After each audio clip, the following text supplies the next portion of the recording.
ভাই বর্তমানে মালদ্বীপের কি অবস্থা, মালদ্বীপে কি আসা যাবে নাকি, আর আসলে ভালো হবে নাকি, এই জিনিসটা জানার জন্য অনেকেই আমাকে কমেন্টস করছেন। তার জন্য আজকে ভিডিওটা করতেছি 10ই মে 2025 সাল। এখন মালদ্বীপের কিছু ভিতরের যে কথাগুলো আছে সেগুলো আমি আপনাদের সাথে বিস্তারিত জানানোর চেষ্টা করব। যেগুলো ভালো দিক আছে সেগুলোও বলবো, খারাপ দিকও বলবো। সো সম্পূর্ণ ভিডিওটা না টেনে দেখে যান, যারা মালদ্বীপে আসতে যেতেছেন তাদের জন্য খুবই উপকার হবে আশা করছি। আসসালামু আলাইকুম, it's me MK and welcome back to our channel MK blogs. আজকে 10 তারিখ চলে আসলাম আপনাদের কাছে কিছু ইনফরমেশন দেওয়ার জন্য। সেই ইনফরমেশনগুলো হচ্ছে, প্রথমেই খারাপ খবরগুলো দিই, সেগুলো হচ্ছে যে মালদ্বীপে আনডকুমেন্টাল বা ফ্রি ভিসার যে লোকগুলো আছে তাদেরকে যখনই ধরতে পারবে পুলিশ দেশে পাঠিয়ে দিবে। সবচেয়ে বড় খারাপ সংবাদ। এখন মালদ্বীপের ভালো সংবাদ একটা দিই, মালদ্বীপে যারা বৈধ আছে তাদের কোনো সমস্যা নাই, যে কোনো জায়গায় ফ্রিলি ঘুরতে পারবে, সব কিছু করতে পারবে, খুব ভালো আছে তারা। কিন্তু অবৈধ যারা আছে তাদের জন্যই ভয়টা, যারা ফ্রি ভিসাতে কাজ করতেছে এইদিকে ওইদিকে, তাদের জন্য ভয়টা।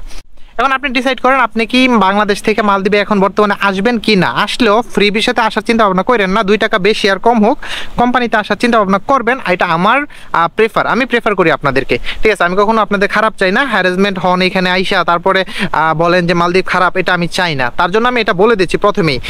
এখন আরেকটা কথা, সেটা হচ্ছে যে গত 30 তারিখ পর্যন্ত, মানে 30 এপ্রিল পর্যন্ত সরকার আপনার একটা দিছিল, সময়সীমা বেঁধে দিয়েছিল যে এই 30 তারিখের মধ্যে যারা আনডকুমেন্ট আছেন তারা যে কোনো মালিক ধরে আপনারা ডকুমেন্টস ঠিক করেন, আপনারা বৈধ হন। যদি বৈধ না হন তার পরবর্তীতে যাদেরকে ধরে ফেলা হবে সবাইকে জেল দিয়ে তারপর দেশে পাঠিয়ে দিবে, এরকমটা বলতেছিল। ইভেন এখন মালে শহরে অনেক অভিযান চলতেছে।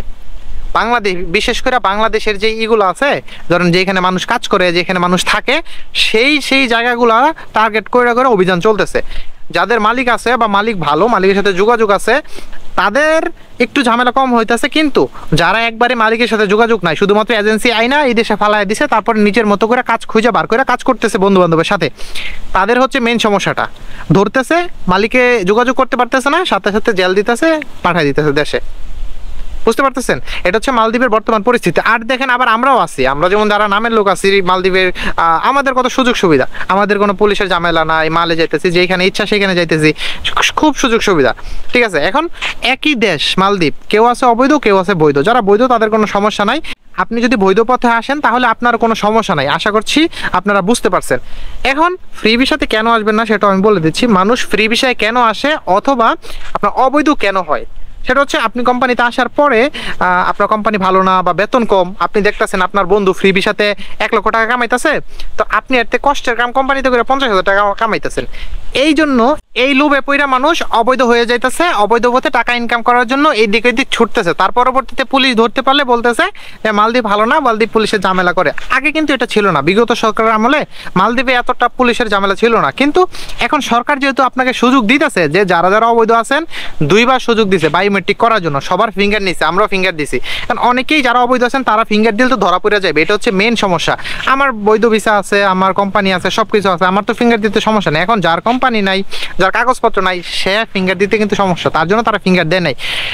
30 তারিখ পর্যন্ত লাস্ট যে সময়টা ছিল, আমাদের হাই কমিশনে কিন্তু অনেকবার জানাইছে যে 30 তারিখের আগে আপনারা বৈধ হয়ে যান, যে কোনো মালিক ধরে টাকা পয়সা দিয়ে হোক আপনারা বৈধ হন, বৈধভাবে কাজ করেন এখানে, ঠিক আছে, তাহলে কোনো হয়রানির শিকার হবেন না। সো এই জিনিসটা তারা বলে দিয়েছিল অনেকবার। এখন যারা আছে তারা একটু লুকায়িত আছে, কারণ হচ্ছে ওই ধরতে পারলে পাঠায় দিবে। এখন কে চায় দেশে চলে যাইতে, এত টাকা দিয়া রেন্ট কইরা তারপরে আসে একটু সুযোগ সুবিধা থাকার জন্য, তো কে চায় চলে যাওয়ার জন্য। এখন আপনারা বাংলাদেশ থেকে আসার জন্য যদি বৈধ পথে আসেন কোনো সমস্যা নাই, হয়তোবা সফলতা পাইতে একটু দেরি লাগবে, তাও আমি বলবো বৈধ পথে আসেন। আর যদি আপনি রিস্ক নিতে মন চায়, ফ্রি ভিসাতে এসে আপনি আপনার মতো থাকতে পারবেন, এটা যদি আপনি মন চায় বা আপনার মনে হয় তাহলে আপনি আসতে পারেন, ঠিক আছে। আর যদি কোনো ধরনের ইনফরমেশন লাগে অবশ্যই আমাকে ইনবক্সে নক করতে পারেন, কমেন্টস করতে পারেন। আপনার কী ধরনের ভিডিও চান সেটাও আপনার কমেন্ট বক্সে সাজেস্ট করবেন, আমি সেই টপিকের উপর আপনার মেনশনের উপর আমি ভিডিও নিয়ে আসবো ইনশাআল্লাহ। সো দেখা হচ্ছে পরবর্তী কোনো ভিডিওতে। আল্লাহ হাফেজ।